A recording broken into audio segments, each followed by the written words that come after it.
Ketika kita bicara soal Piala Dunia, pasti yang terlintas di benak adalah nama-nama besar seperti Brasil, Jerman, atau Argentina.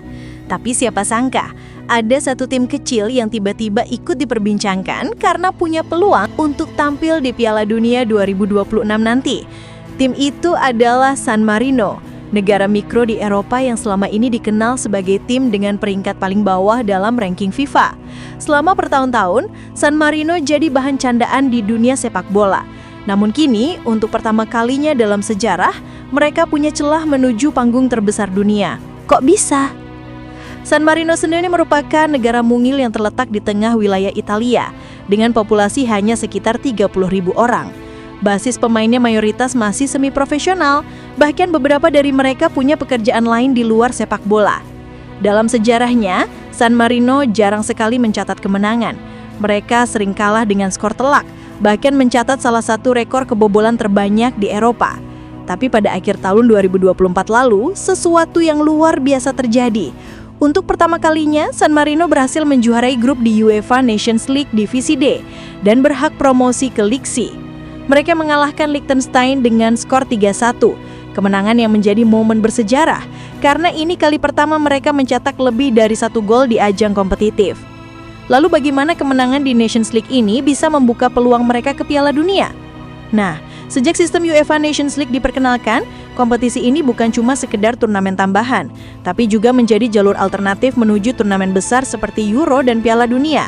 Untuk edisi 2026 nanti, UEFA memiliki 16 jatah tiket ke Piala Dunia. Dari jalur kualifikasi utama, 12 tiket akan diberikan kepada tim yang menjadi juara grup, sementara 12 tim runner-up bakal melaju ke babak play-off. Namun, masih ada 4 tempat tersisa yang akan ditentukan melalui jalur khusus yaitu Nations League Path. Dan disinilah San Marino mulai punya peluang, walau sangat kecil. Sistemnya begini, setiap pemenang grup di Nations League mulai dari Liga A hingga Liga D berhak mendapatkan prioritas untuk mengikuti play-off jika mereka tidak lolos dari kualifikasi reguler. Namun jika para pemenang grup dari Liga A, B, atau C ternyata sudah lolos lewat jalur utama, maka slot jadalan itu akan turun ke pemenang grup di liga yang lebih rendah. Artinya, jika cukup banyak tim besar yang sudah aman lewat jalur reguler, jalur playoff bisa turun ke pemenang grup divisi D, dan disitulah San Marino bisa ikut masuk ke daftar cadangan. Tentu peluang ini masih jauh dari kata mudah. Untuk bisa benar-benar mendapatkan tempat di playoff, San Marino harus menjadi pemenang grup terbaik di antara sesama juara divisi D, dan berharap sebanyak mungkin tim-tim dari Liga A, B, dan C sudah mengamankan tiket mereka lewat jalur utama. Dalam analisis dari ESPN dan Reuters, peluang San Marino disebut sebagai outsider chance atau kemungkinan ajaib yang sangat tipis. Tapi secara matematis, jalur itu memang benar-benar ada. Artinya, untuk pertama kalinya dalam sejarah, San Marino secara teori bisa ikut babak playoff menuju Piala Dunia. Namun tentu saja tantangannya luar biasa berat.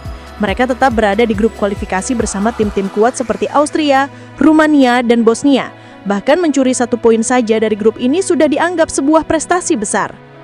Tapi bagi rakyat San Marino, kemenangan di Nations League kemarin sudah terasa seperti meraih trofi besar.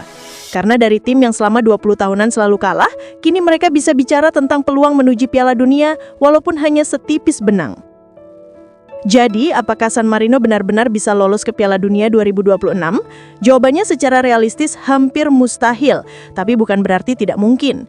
Dunia sepak bola sudah berkali-kali membuktikan bahwa keajaiban bisa datang dari mana saja. Siapa yang bisa lupa kisah Islandia di Euro 2016? Atau Leicester City yang jadi juara Premier League? Kalau keajaiban itu bisa terjadi di tempat lain, maka San Marino pun punya hak untuk bermimpi.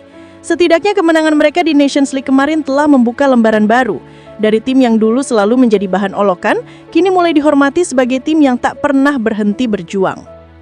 Sepak bola memang bukan hanya tentang siapa yang paling kuat, tapi tentang harapan, perjuangan, dan mimpi yang terus hidup, bahkan di negara sekecil San Marino. Kalau kamu percaya bahwa keajaiban sepak bola masih ada, mungkin suatu hari nanti kita akan menyaksikan San Marino berdiri di panggung Piala Dunia.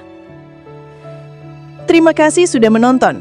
Jangan lupa like, subscribe, dan aktifkan lonceng supaya kamu gak ketinggalan cerita-cerita sepak bola menarik lainnya.